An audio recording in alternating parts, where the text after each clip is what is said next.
Nicolas Bouzou maintenant. Les 27 ont donné vendredi mandat à la Commission européenne pour effectuer des achats groupés de gaz. Alors il s'agit aussi d'ailleurs d'augmenter les réserves de gaz stockées dans notre sous-sol. Oui, absolument. Alors on prépare notre sortie de la consommation de gaz russe qui est prévue par la Commission européenne en 2027. Donc en effet, on diversifie nos achats et puis on augmente nos stocks. Alors cette histoire des stocks est très intéressante et un peu inquiétante. On a beaucoup de points de stockage en France. On les remplit l'été quand les prix du gaz sont moins élevés et puis on les vide l'hiver quand les prix du gaz sont plus chers. En France, ce stockage, ça représente de 20 à 30% de notre consommation lors d'un hiver classique. Mais en travaillant sur cette capacité de stockage, l'Union européenne s'est rendue compte qu'il y avait un problème, un assez gros problème même. Alors lequel ?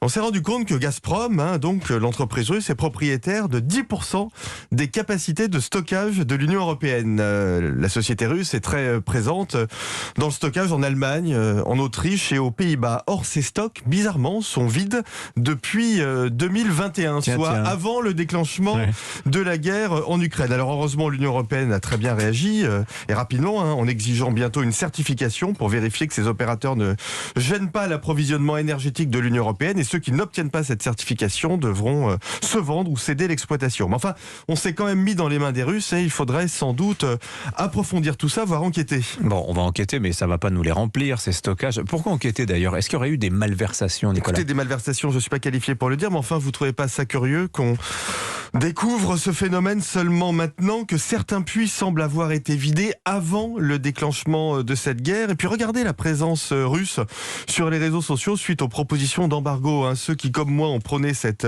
embargo croulent sous des flots d'insultes, voire pire. Embargo d'ailleurs plus que jamais indispensable, faut le rappeler.